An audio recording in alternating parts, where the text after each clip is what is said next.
Hello, everyone, and welcome to the Kayfabe Today Podcast. I am your host. My name is Eric. You can follow me on Twitter at MTLBroski, and I'm here by myself again this week. That's right, it's a solo show. My son, of course, is in America, and we still don't know where Drew is. He said he was going to come back this week, but we haven't heard from him. I hope you're all right, buddy.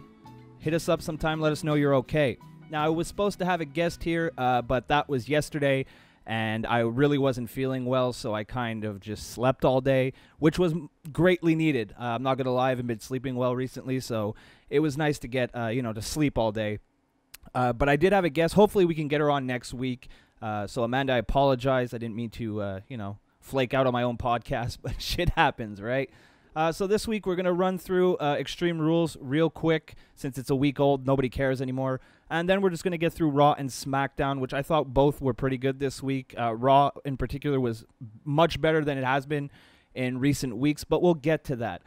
Before we get there, I've gotten a couple of questions here, so I figured since I'm alone and I need to kill some time, I'll answer them. All right, so my first question here is from Wrestling Girl, who's been very active on the YouTube channel, so thank you very much for that. She wants to know, she says, you've mentioned several times that you used to do this podcast with a guy named Ben and Elliot. What I want to know is whatever happened to them and how come they're not on the podcast anymore. To give you guys a little bit of history, I wasn't originally a full-time member of the Kayfabe Today podcast. I was on the first episode. They asked me to be on, which I thought was really cool because at the time I had just started my YouTube channel. And I didn't really have too much on there. I didn't have too much out. So it was cool. I was actually really flattered that they asked me to be on. I did that, and I guess Ben was hosting at the time, and Ben was a much better host than I could ever be. He really liked how I did on the show. They got some good feedback. So they asked me to be on, and I think it was 2-3 weeks later. And then the following week, they asked me to be on again. And I think it was at the end of my 4th appearance on the show that Ben and Elliot just kind of said, why don't you stay on full-time? Us three had amazing chemistry, myself, Ben, and Elliot. We had really great chemistry. It was a really fun time, and I miss doing the podcast with those guys. As far as Elliot, I don't really know what happened to Elliot. From what I'm told, he's out of the biz, out of the podcasting biz. I know he doesn't write for Kayfabe Today anymore, and I don't really talk to him that much. I mean, there's nothing that ever happened. I don't have any hard feelings towards the guy. We just kind of, it's a Twitter relationship, basically. So, he's got shit to do, and I could pretend and say I have shit to do, but I really don't. So that's kind of what happened. And, I mean, fast forward, I think it was, it must be like at least 4 or 5 months now. I was talking to Drew, because once Ben left the podcast because he got married, and, real life got in the way, just didn't have time to do it anymore. So once he left, and then once Elliot left, basically me and Drew kept it going for a couple weeks. And then both of us kind of had too much shit to do, so the podcast went away for a while. And during that time, I unblocked Robbie from Twitter. As everybody knows, I got into a big fight with Robbie, and I blocked him because I'm really mature like that. And I realized at one point that I didn't know why. I didn't remember why exactly I had blocked him. So I unblocked Robbie, and then it was all around. It was kind of a perfect timing, really. I unblocked him, and then Drew brought up that we should do the podcast again, and then I suggested, because the older episodes aren't available anymore. You can't find the episodes of me, Ben, and Elliot because they don't exist technically anymore. Ben shut down the website that was hosting the podcast, so those are gone. I do have a couple. I have the first episode that I saved just because it was like the first podcast I was ever on. Well, no, that's not true. The second podcast I was ever on. But I really enjoyed the show, so I kind of wanted to just keep it. And I think I still have it somewhere on my hard drive. But yeah, so then once they left, me and Drew picked up the slack. Then we kind of cut it back. I unblocked Robbie. And I asked him to be on the first show just to see how he would do. Because I always really liked talking to Robbie on the podcast. Even like before we had all the drama between us. I really enjoyed talking to him every week on the podcast. So I asked him to be on. He fucking killed it, and he became a permanent host. So I'm really hoping that once Robbie gets back from America, that we can, get Drew back and get the three of us back together on a weekly show, because I like doing shows just me and Robbie.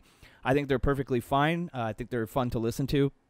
But the dynamic that we had with Drew, who would suddenly turn heel on me out of nowhere, I kind of miss that. And I miss Drew being on the show every week. He brought a whole kind of different, he's got a more old school perspective on things. And I always think it's really cool when you have a bunch of, like you had me, who was kind of like that cynical, jaded wrestling fan. Then you had Drew, who was the old school wrestling guy. And then you had Robbie, who was the young blood, who said it was 3 different perspectives. And I thought that when we were doing our best shows, it was us 3 together. So hopefully he'll be able to come back very, very soon. And I know Robbie will come back because he's my son. And if he doesn't come back on the show, I'll fucking ground his ass. So that's pretty much the history of the show. I hope that answers your question. If you need more clarification, feel free to hit me up. All right, the second question here is from an old school First Thing in the Morning fan, Rocky Baya, at Rocky Baya on Twitter. Go give him a follow. Great guy. He's been supporting me since day one.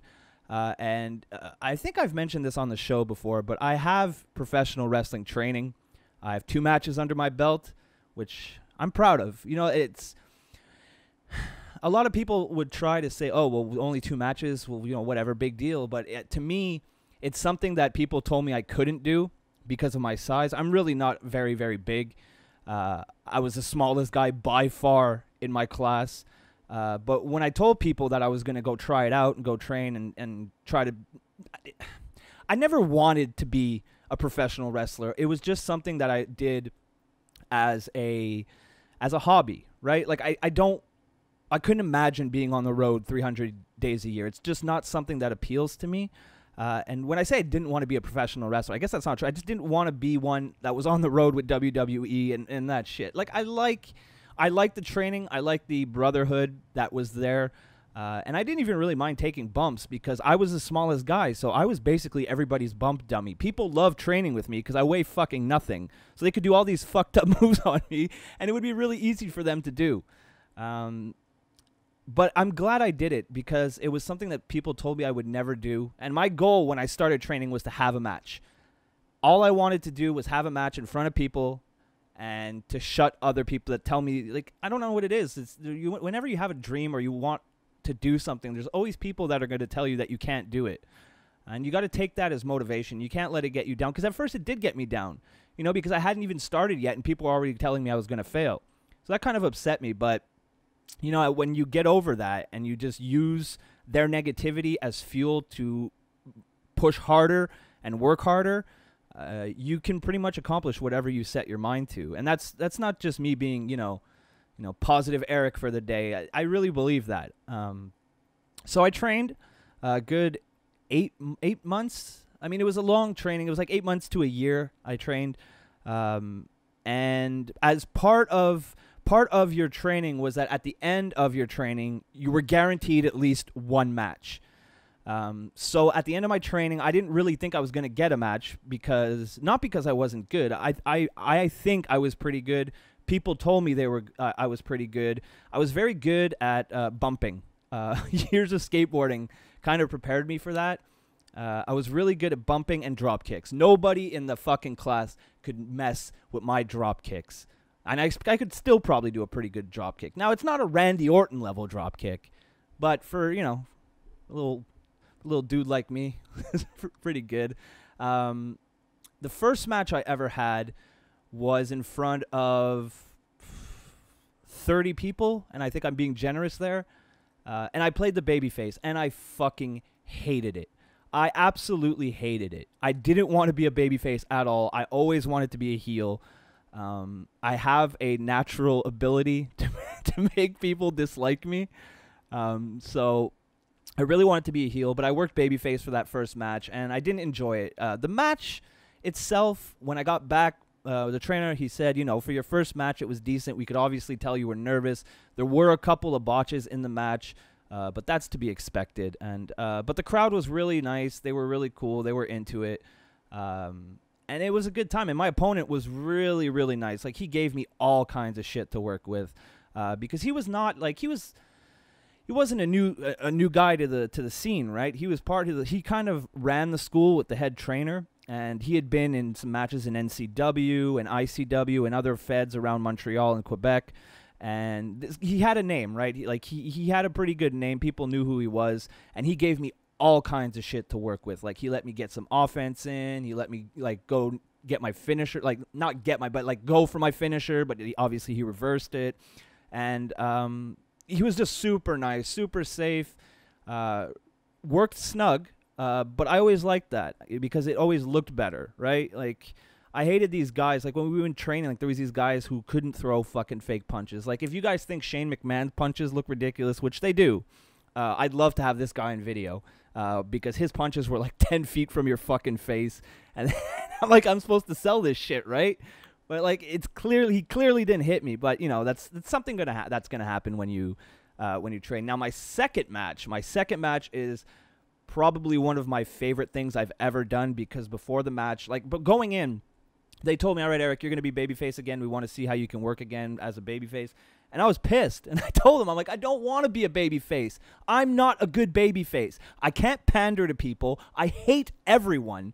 So why would you make me a babyface? Look at me. Why can't I be? I'm like 175 pounds soaking wet. Why can't you just let me be an arrogant fucking prick who thinks he's better than everyone? And it'll just work because I don't look like a wrestler. So if I come out there and I start strutting and I start acting like I'm better than everyone, and that's so easy for me. I don't know why. I mean, maybe I have some sort of mental problem, but I really enjoyed upsetting people when I was not in my everyday life.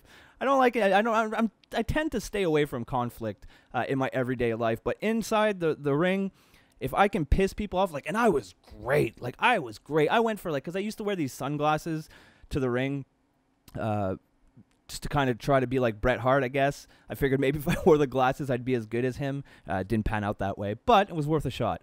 But I wore these sunglasses to the ring, and then I did the Bret Hart thing where I went to a kid and, like, went to put it on his face, and then I was just like, nope, and I gave him the finger, which I got shit for after.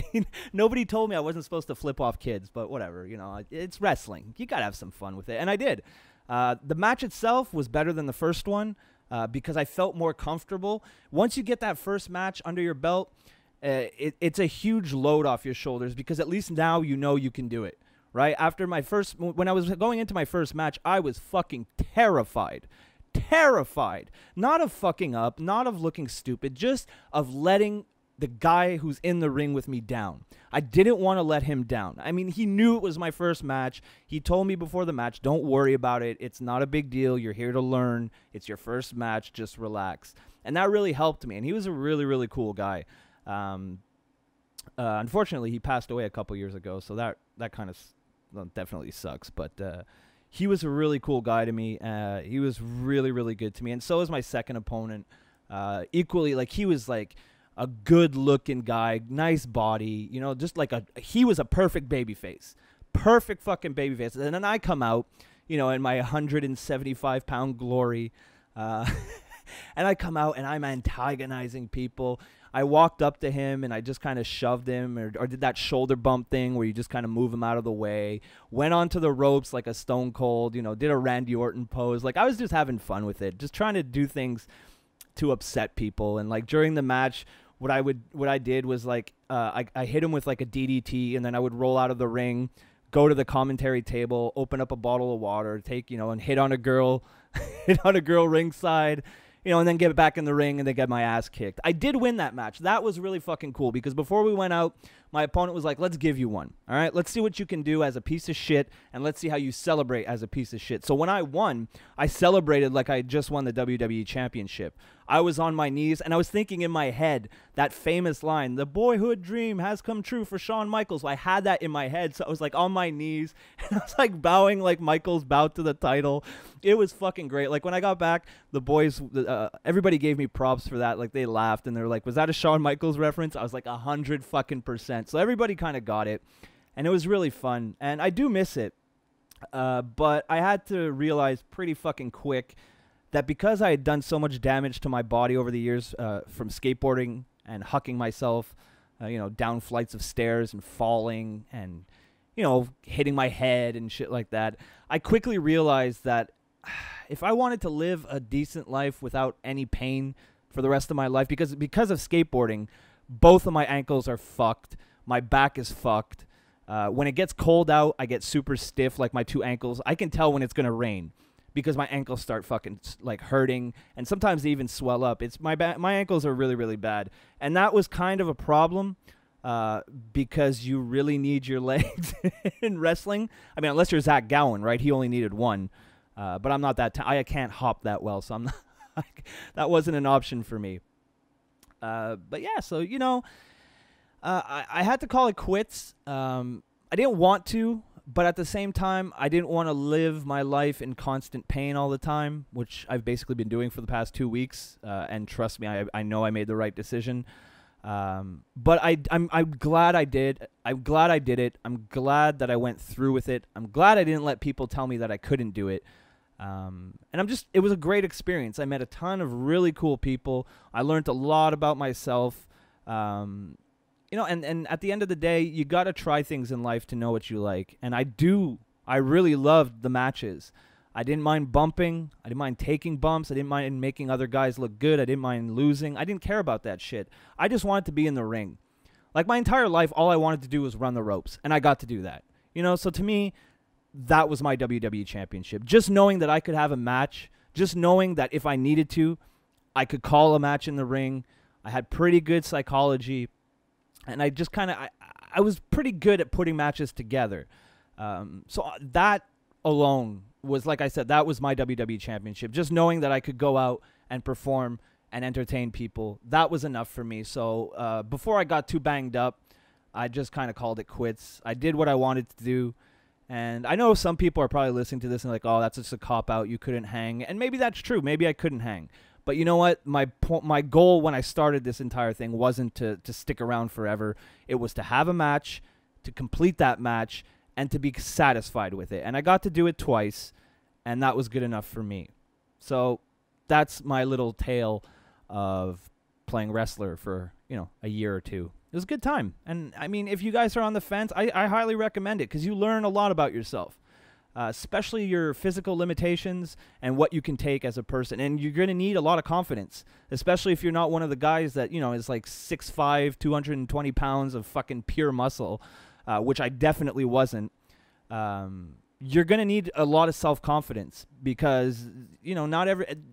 Wrestling is a dirty game, and people are not afraid to step over you, and I was definitely a target. Like I said, everybody wanted to train with me because I fucking weigh nothing, and they could just kill me with fucking power bombs and shit. So, the only thing I didn't do, I really wanted to go through a table, which I know sounds fucking retarded, but this is a wrestling podcast, so I hope it's in context. I always wanted to take a table bump for some reason. I don't know why, really. It probably would have sucked. I mean, I definitely would have sucked. But, it was a goal. It was something I wanted to achieve. But looking back, I'm probably a good thing I didn't go through a table. So that's that. So I hope that answered your question, Rocky, and thank you for asking. I haven't talked about that in years. Not too many people know that I trained. But that being said, with those lovely stories out of the way, let's get into Extreme Rules. Last Sunday, a week ago, as I'm recording this, we had a little bit of, WWE got a little extreme, and emphasis on a little. For a pay-per-view called Extreme Rules, it wasn't too much that was extreme. There were definitely spots that were extreme, but overall, it was kind of a tame pay-per-view for something called Extreme Rules. Now, on the kickoff match, we had Kalisto, who defeated Apollo Crews, but I didn't watch it because it's the kickoff show, and it's Kalisto versus Apollo Crews. Enough said. Then the night kicked off with the Intercontinental Championship match where The Miz defeated Dean Ambrose to become the new Intercontinental Champion, which I'm fucking ecstatic about because Ambrose with that title was fucking bullshit. And The Miz was doing such a good job with the title, making it relevant, making it feel like it mattered. So that was great to see. And I'd picked The Miz to win because I'll never pick Dean Ambrose to win. But I thought it was a decent match. Nothing is really sticking out of the spot-wise or anything. And you're going to have to excuse me. This is a week ago. And, I have trouble remembering what happened 7 minutes ago. So, you know, it's a little bit far in my brain now. But it was a good match. I do remember that because I watched the entire thing, and I didn't get sick when I read the match. Unlike our next match, which was the mixed tag match between Sasha Banks and Rich Swann, who defeated Alicia Fox and Noam Dar. Didn't watch it because I couldn't fucking care less about any of these people. Why WWE thinks that Sasha Banks and Alicia Fox is something anybody wants to see is beyond me. I'm not even going to talk about it anymore because it's just making me upset.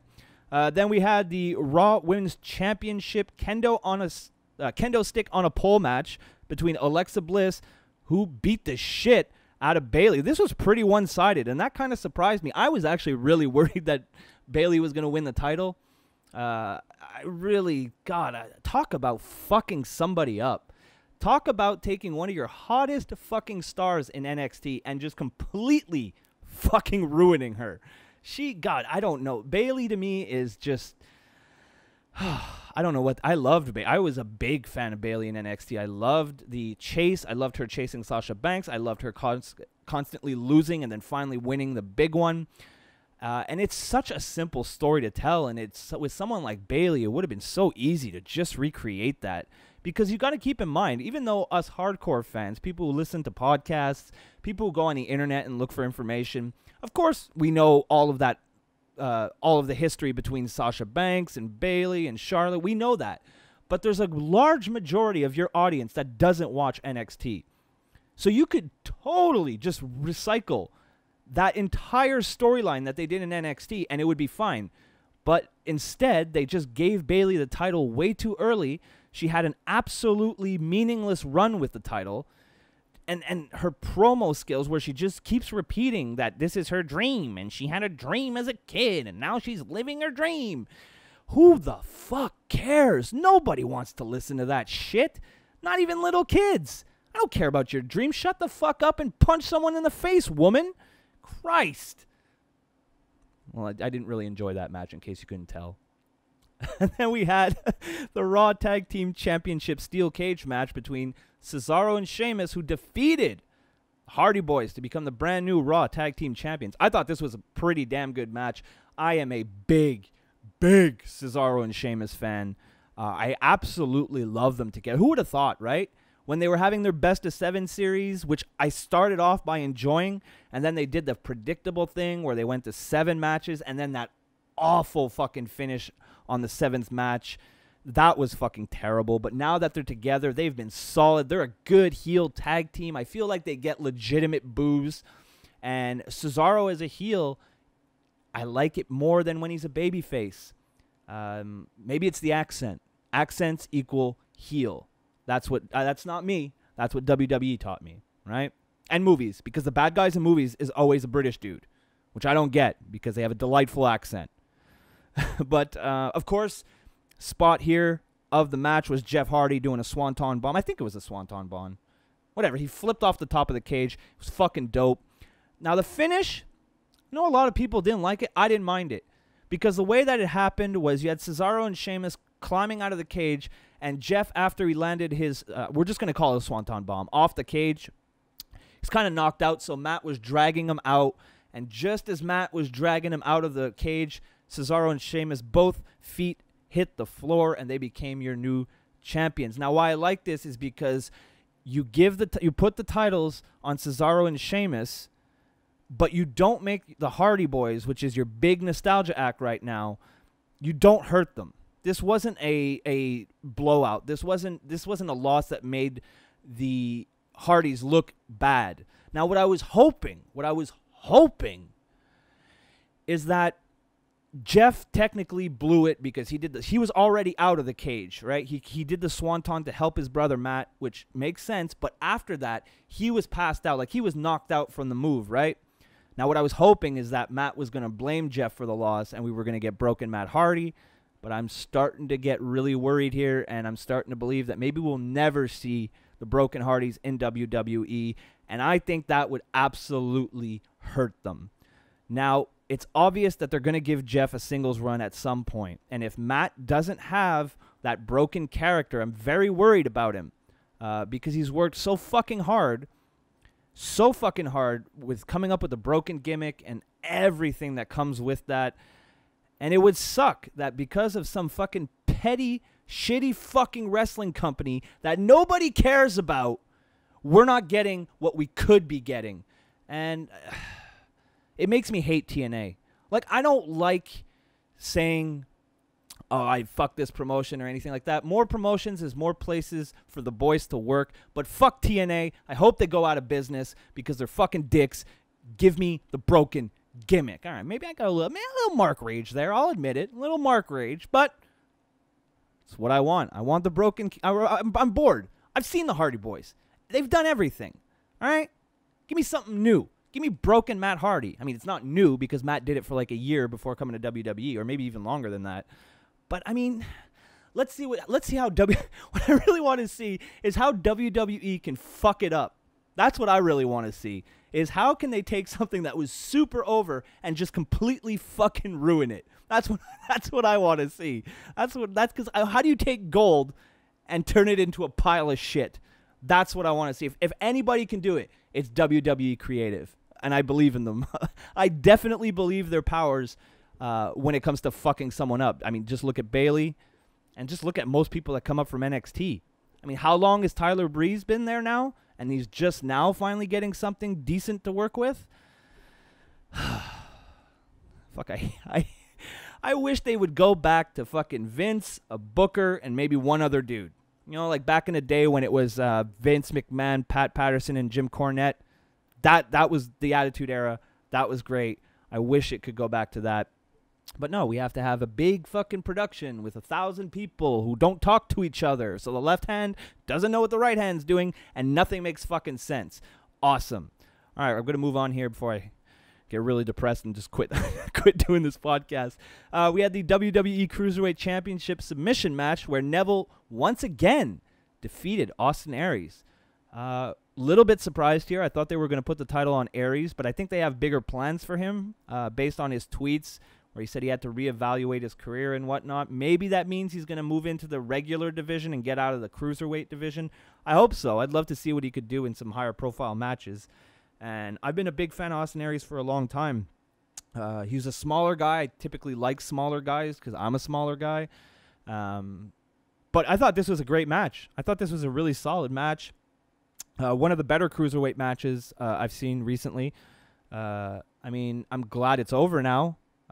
Neville is great at what he does, but when you keep fucking facing the same guy week in, week out, you know, we can only be expected to care for so long before we just don't give a shit anymore. And unfortunately, I think that's kind of what's happening here.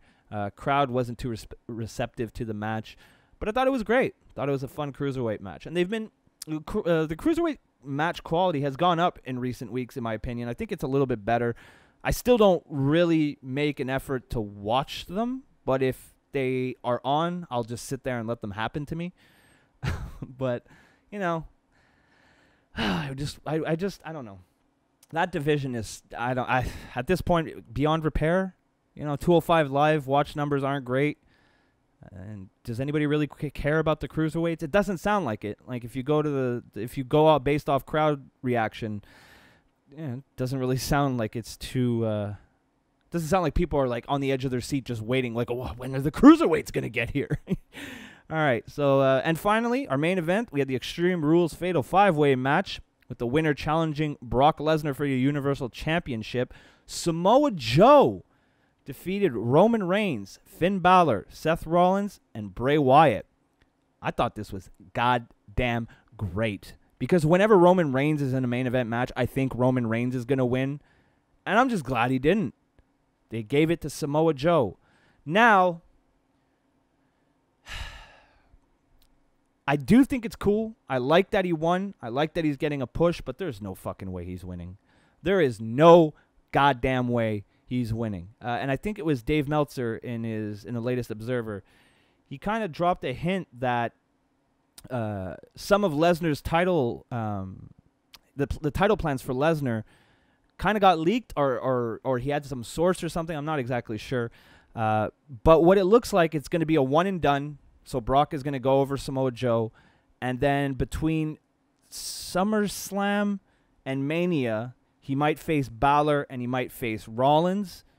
And that's all leading up to another fucking WrestleMania main event between Brock Lesnar and Roman Reigns. Now, I don't know if you guys remember the last time these two faced off in a main event at WrestleMania, but the only reason anybody talks about that match is because Seth Rollins cashed in Money in the Bank. That is the only reason people talk about that main event. That is the only reason why people went home happy after that main event.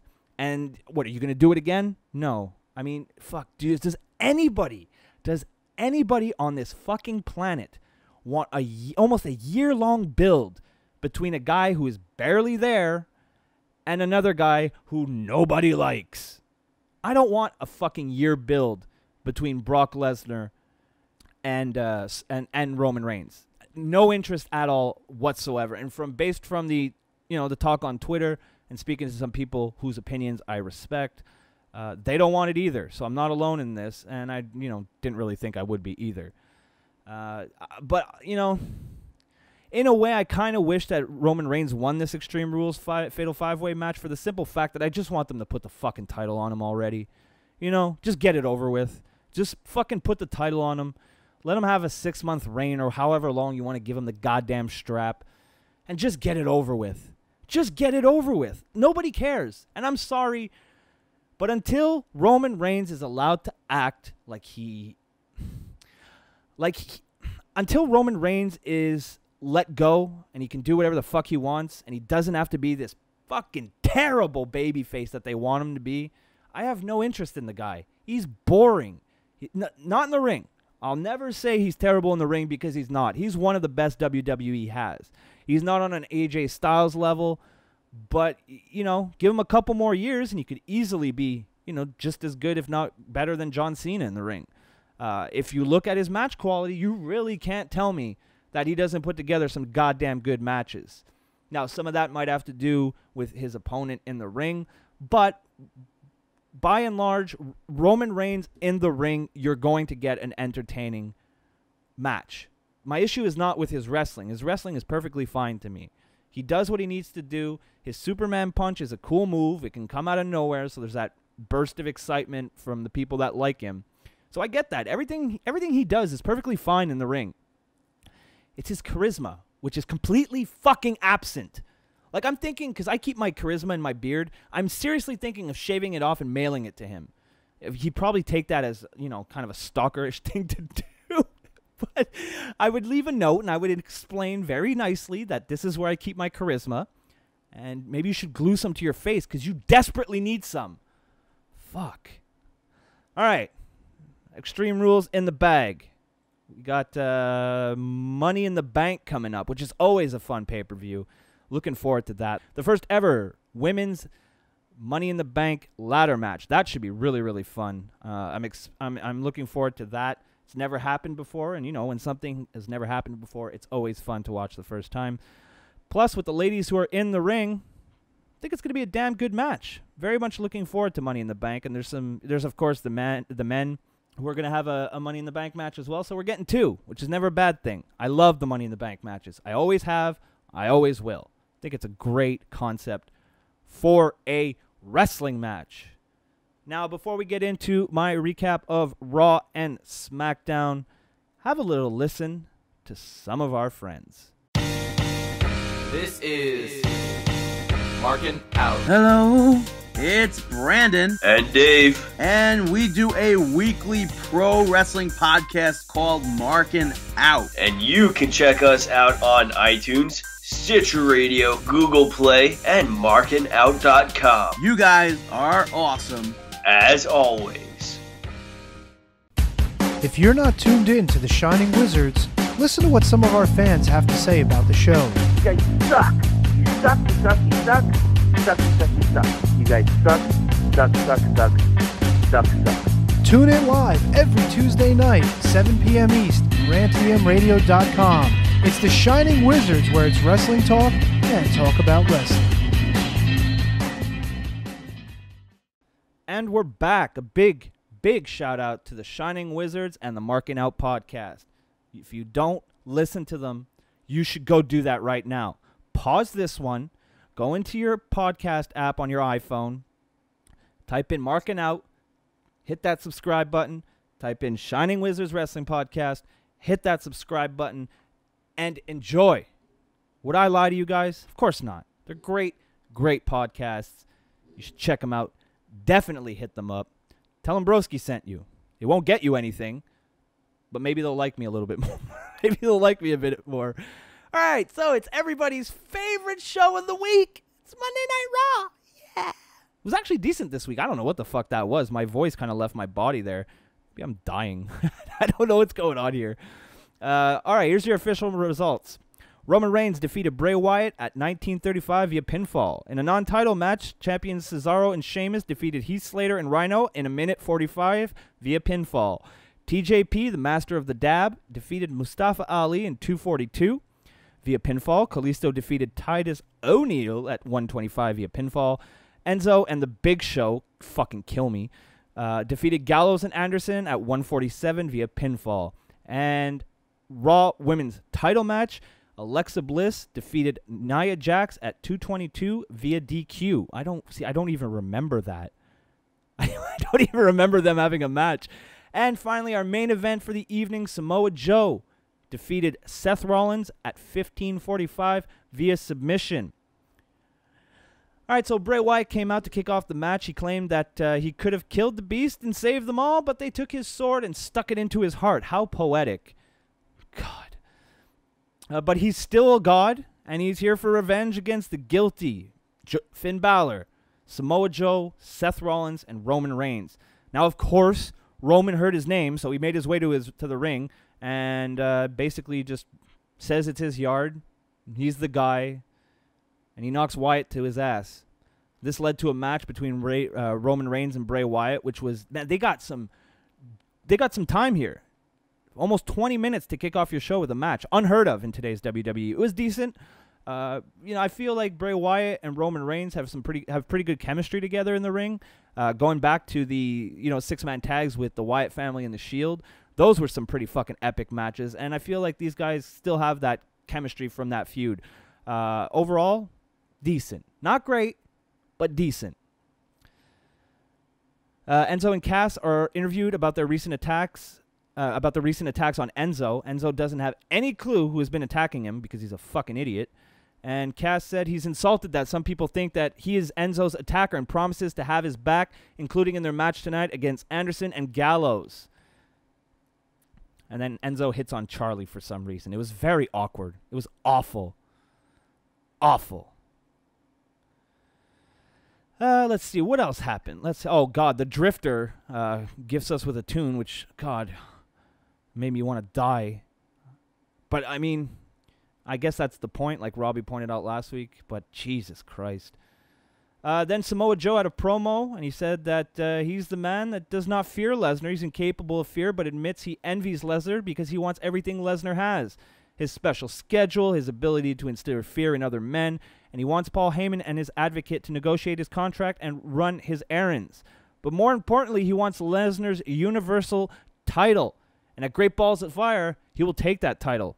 Paul Heyman then makes his way to the ring, and it was good. We haven't seen Paul on WWE TV for a while. And they go back and forth, Joe and Heyman. Heyman says that Joe was the worst-case scenario because he's the one who poses the biggest threat to Brock Lesnar's Universal Championship. And then Joe has a message for Brock Lesnar, and he says, you tell him, you take this back to him, you give him this message. And he chokes him the fuck out. Brilliant. Brilliant. Joe is intense. Fuck, his promo was so good. Because when Joe was cutting his promo, he looked like a guy who really believed what he was saying. This is what puts guys like Samoa Joe, guys like, who's a good promo? Guys like, Finn Balor is not a good promo. But guys like Joe, guys like Seth Rollins is a decent promo. Even though I hate him, Enzo is a great promo. That's what sets these guys apart from guys like Roman Reigns. When Joe was talking, not in any second during his entire promo did I think that he was reading off a script or that some fucking egghead nerd who's never been in the ring, doesn't know what wrestling is really, gave him a piece of paper and said, "Oh, sir, I wrote this for you. It would be great if you read it before the show." Fuck that. It really felt organic. It felt natural. It felt like it was coming off the top of his head. And that's the way promo should be. Fuck. You think I prepare this podcast? You can clearly tell I don't prepare anything, all right? But my jokes are crisp. Off the cuff, baby. I don't even know. Did I make a joke? I think I just laugh at my jokes and I hope people are laughing along. Otherwise, that's pretty embarrassing. We had a non-title match between champion Cesaro and Sheamus and Heath Slater and Rhino, but honestly, who the fuck cares? It was 2 minutes of my life. I'm not going to relive it. Same thing with TJP and Mustafa Ali, 2 minutes. How are we supposed to get excited about anything in 2 minutes? Then moving on, there's really nothing too much to talk about. Oh, we had the Miz's Intercontinental title comeback tour celebration. That was decent. Maryse welcomes us to the celebration. There's a wacky dude in the ring wearing a bear suit holding a sign. Miz buries the crowd for their overuse of the "You Deserve It" chant. Holy shit. I literally popped in my living room for that. I was praising the Miz. My God, I fucking love it. He said something to the effect of like, if it was Ambrose, or you would be chanting, "You deserve it, you deserve it." And it's such an overused chant that it used to mean something. It really did. When fans chanted, "You deserve it," it used to fucking mean something. It used to be for a guy who was coming back. Either he got inducted in the Hall of Fame or he, he'd been through some struggles, a rough injury. Then he would come back, accomplish something, and then people would chant that. Completely fine. When you do it for every single person who wins a fucking title, it means nothing. It's like the "This is awesome" chant. Means absolutely nothing. Sometimes nothing's happened yet, and people chant, "This is awesome." Two guys staring at each other in a fucking ring. "This is awesome." No, it's not awesome. It's two people staring at each other, you fucking morons. I'm sorry, I get very upset. I get very upset with stupid chants. Then the rest of this was okay. He praises Maryse for setting everything up, and Miz even loves the bear. But Maryse says she didn't get the bear. Miz says he didn't get the bear, so they think it's Dean Ambrose. It isn't, which I thought was actually a pretty fun. It was a pretty fun twist, actually. I thought for sure it was going to be Ambrose. The bear starts kicking his ass, takes the head off. Oh, it's Ambrose. Oh, we're so shocked. But it wasn't. Miz attacked him on the outside, took off the head, and it wasn't Dean Ambrose. So he got back in the ring, started cutting a promo on Ambrose, saying he ruined his celebration. And there's a cameraman getting in the ring, getting very close to the Miz, and shock and awe. It was Dean Ambrose. So they kind of faked us out with the bear. I thought that was a smart move because if Ambrose being the bear would have been way too obvious.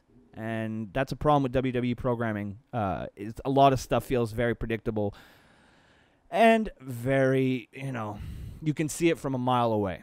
So this was all right. He attacks the Miz after and lays him out with dirty deeds. Ambrose then takes a bottle of champagne and chugs it on the way out, which I wonder if he got in trouble for. Because I doubt that PG you can drink on TV. I don't know. Is that a thing? Or is that just something that I heard once from somebody who didn't know what the fuck they were talking about? That seems like the more likely scenario here. Then we had Enzo and the Big Show versus Gallows and Anderson. Kill me. I don't care.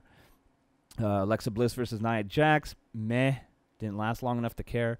Then we had Samoa Joe versus Seth Rollins, which was a really good main event. These two motherfuckers. Now, you want to talk about chemistry in the ring. These guys got it. These guys know how to put a match together, and it was great. Oh, God, every time I look at because I get my notes from 411 Mania because I'm far too lazy to take my own notes. But every article that he ends, he has that GIF. I don't know if you guys have seen it, but it's Alexa Bliss doing the Bella booty shake thingy that Nikki does when she makes her entrance. And God damn, she is so much better at it than Nikki. So I'm completely distracted now because I'm just staring at Alexa Bliss's ass. If you have a penis, or if you're a lesbian, you really can't blame me. Because, God damn, that ass is stacked. I don't know. She's married, and I don't know who married her. I don't remember. I think it was one of the Revival, maybe? No, that's not right. It was one of the other guys. I don't know. It was a tag team. Well, not the tag team that married her. I'd fucking love to tag team her. God damn. All right, I'm going to close this GIF. We're going to move swiftly along to SmackDown, because honestly this podcast could last 7 hours if I just sat here and just kind of like provided commentary over that GIF. So we're not going to do that. We're going to move on to the hottest show on Tuesday nights, SmackDown. One thing I hate about doing these shows by myself is I don't have time to light up a cigarette and or take a drink or something. I just got to straight talk for like 45 minutes. It's harder than it seems, folks. All right, enough complaining. The official results. The official results for WWE SmackDown. Tamina, Carmella, and Natalya defeated Naomi, Becky Lynch, and Charlotte at 10:55 via pinfall. AJ Styles defeated Dolph Ziggler because, he needed his win back at 7 minutes and 5 seconds via pinfall. In a non-title match, Jinder Mahal defeated Mojo Rawley at 3 minutes 55 seconds via pinfall. The New Day defeated the Colognes at 7 minutes and 10 seconds via pinfall. And then in a non-title match, Shinsuke Nakamura defeated United States of America champion Kevin Owens at 10 minutes and 20 seconds via pinfall. Now the show kicks off with Shane McMahon, who is in the ring with Charlotte, Becky Lynch, Tamina, Carmella, who's with James Ellsworth, and Natalya. Shane introduces the participants and then reveals the women's Money in the Bank briefcase, which is a white one with the Money in the Bank logo. It's so cute. It's so fancy. They should have made it a clutch. That's what they should have done. They should have hung a clutch above the ring instead of a briefcase. Briefcases are not very feminine, and I don't know what I'm saying anymore. I miss doing this show with people.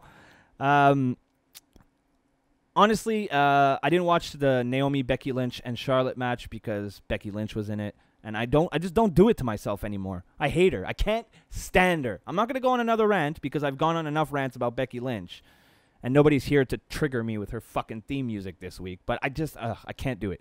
I can't do it. I don't want to do a podcast where all I do is complain the entire time, right? That's why I just avoid things that I know are going to upset me. Now, this is my dilemma. This is my dilemma, though, all right? She's in the Money in the Bank match. I really want to watch that match. Should I bite the bullet and watch a Becky Lynch match? Yeah, probably, right, guys? Because I can't just not watch it. I mean, I host a wrestling podcast. It's very important that I get everything right, even though I don't really know if anything I've said has been right up until this point.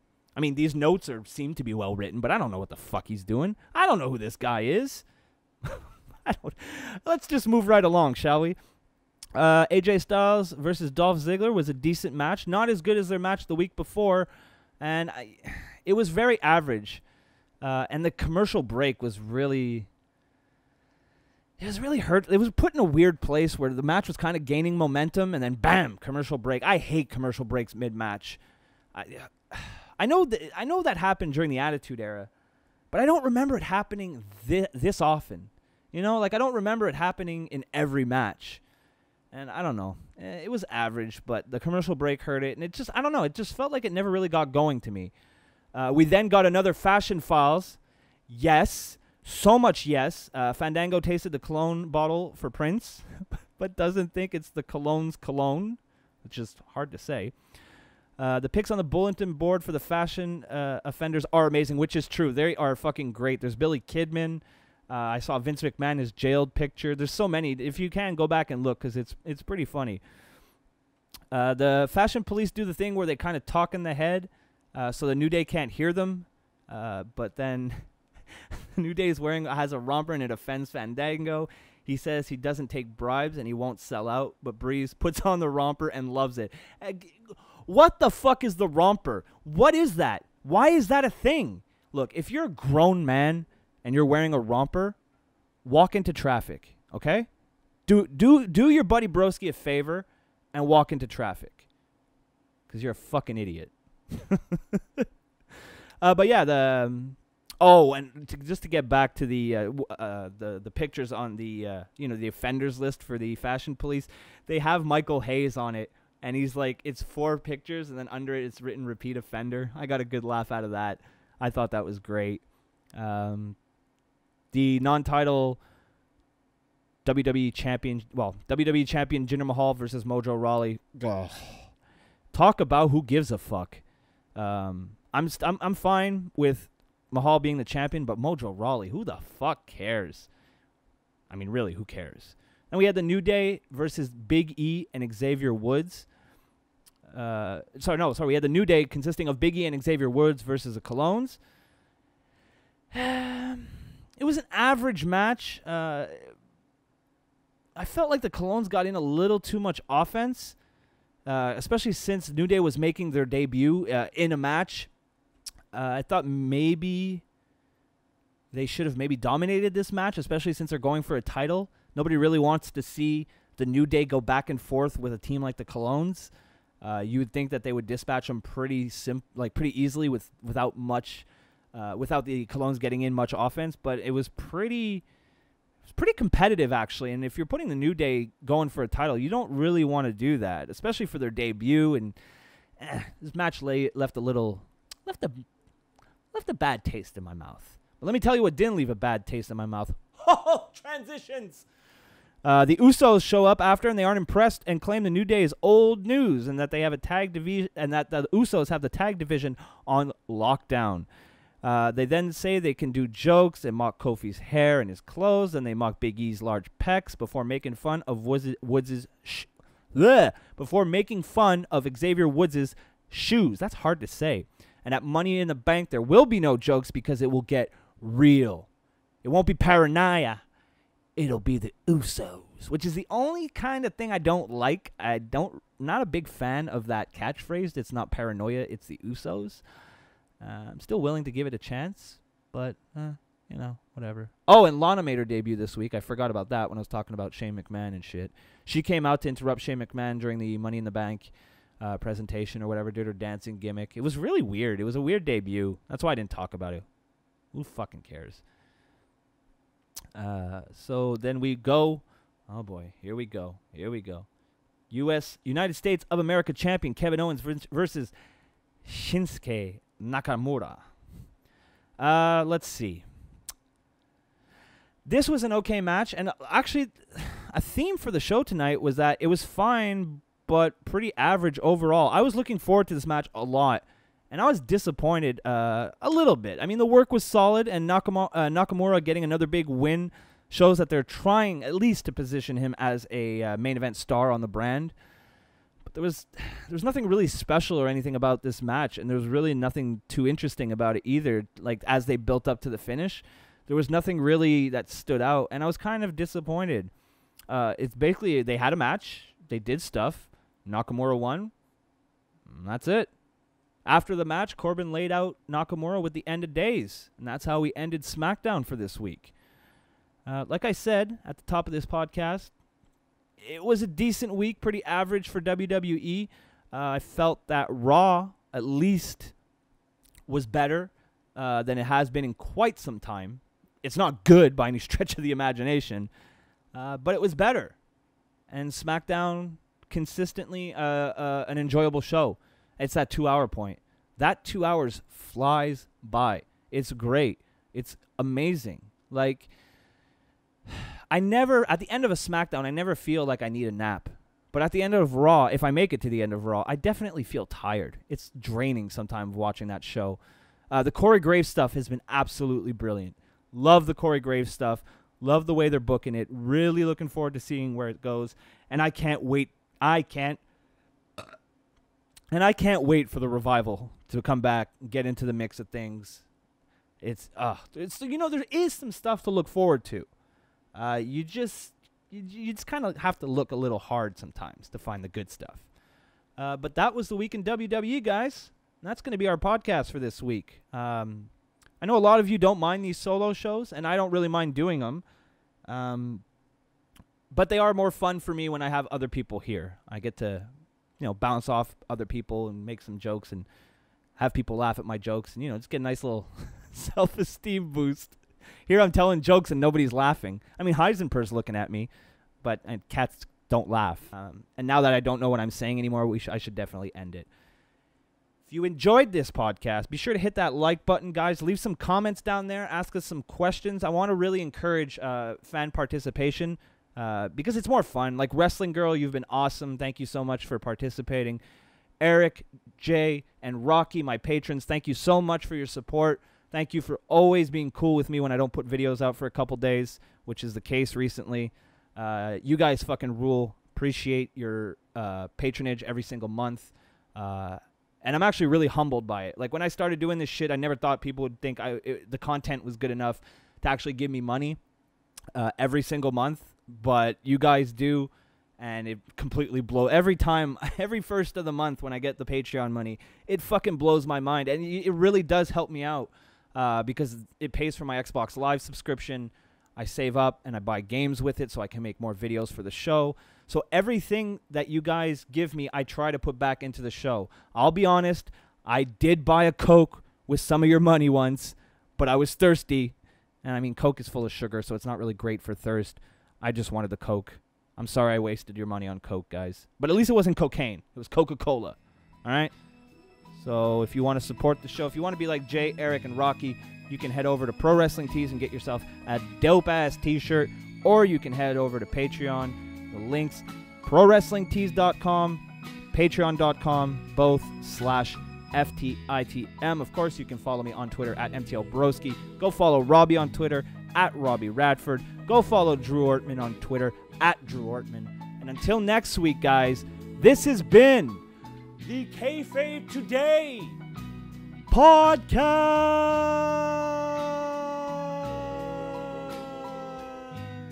I miss you, boys.